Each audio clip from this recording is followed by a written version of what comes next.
Hey Giovanna, Yeah, Trenton?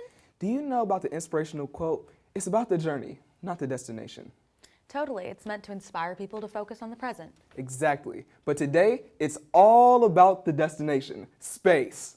Well, Trenton, you know getting to space is a journey itself with lots of ups and downs and atmospheric shifts. How can you not be excited thinking about being out there in the endless expanses of the universe? Pump the brakes, Luke Skywalker. Did you hear about the latest SpaceX test? No, but I'm afraid you got some bad news for me. It's not all bad. SpaceX performed its third Starship prototype test launch from Boca Chica, Texas. The test launch appeared at first to be a complete success, with the Starship SN-10 blasting off into the outer atmosphere before it safely flew back to Earth, where it managed for the first time to achieve an upright landing.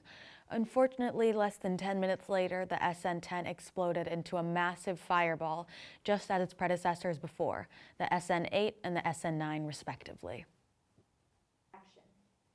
Elon Musk, the billionaire founder of SpaceX, tweeted, "RIP SN-10, honorable discharge." It wasn't all bad news, though, as this was the most successful test of the 3 to date. When completed, the SpaceX Starship will stand 394 feet tall when paired with its first stage launch booster and will be fully reusable with the ability to carry passengers and up to 100 tons of cargo to the moon and even Mars. The Starship is set for its first orbital trip by the end of the year, and in 2023, Japanese billionaire Yusaku Maezawa is set to make a trip around the moon, and he's currently looking for 8 flight crew members. Where do I sign up to go to space to Yusaku? Sounds like a great graduation trip. Well, I hope they're able to start landing those starships without exploding if that trip's only 2 years away. I have faith they could get it done, because the new Perseverance rover sure is. Oh yeah, that rover that landed on Mars a while back. Yep, made it to the destination. Now it's ready to get to some work. NASA's Mars rover is a 6-wheeled astrobiology probe that's about the size of a car. But unlike a car, this guy took his sweet time to travel 21.3 feet over the course of a half-hour test drive inside the Jezero crater, which is an ancient lake bed and river delta. Los Angeles-based missions manager at NASA's Jet Propulsion Lab rolled the rover 13.1 feet, turned it 150 degrees to the left, and then drove it backwards another 8.2 feet. Anais Zarifian, who is the test manager for JPL, said it went incredibly well. The rover was able to capture an image of the reddish soil and large dark boulders in the foreground, and layered rocky outcrop that marked the river delta's edge.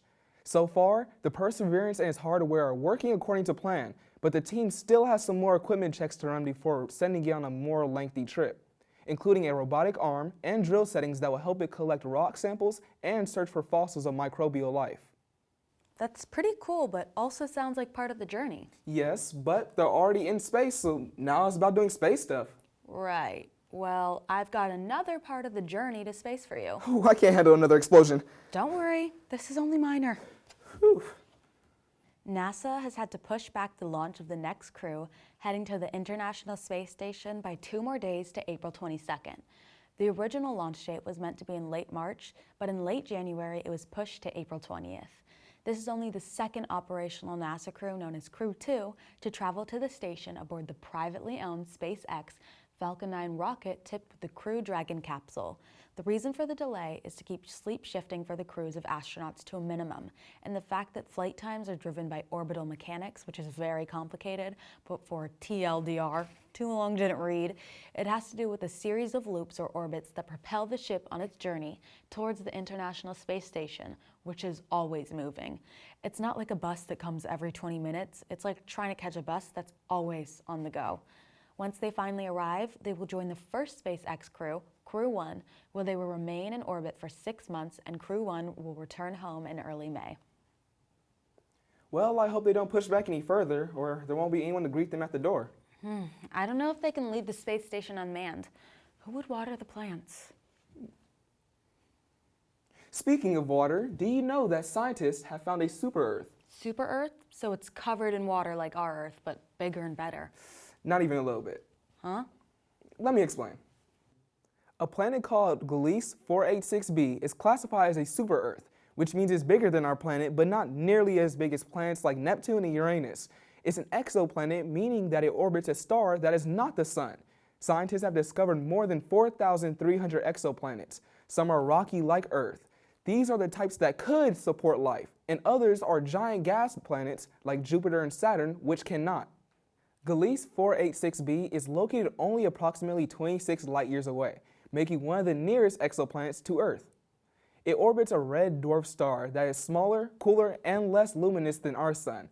Scientists believe that this super-Earth is hot and dry like Venus, with a surface temperature of about 800 degrees, a 70% stronger gravitational pull than Earth, and that it has possible rivers of lava, like a nightmare.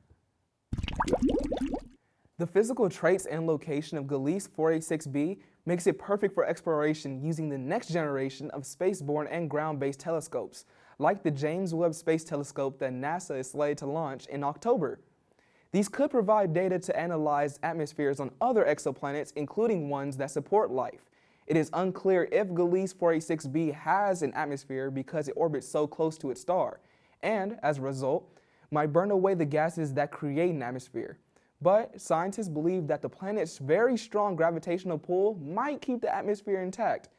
Chemical compositions of a planet tell you a lot about whether a planet is capable of supporting life, and while Glise 486b is definitely not, it is an important neighbor to study along with other exoplanet atmospheres when searching for markers that could support extraterrestrial life. Wow, like E.T.? Yeah, I guess so. You know, the journey is as important as the destination. Because as we've seen, getting to space is hard work, and then when you're there, it's like the work is just beginning. The destination is the journey.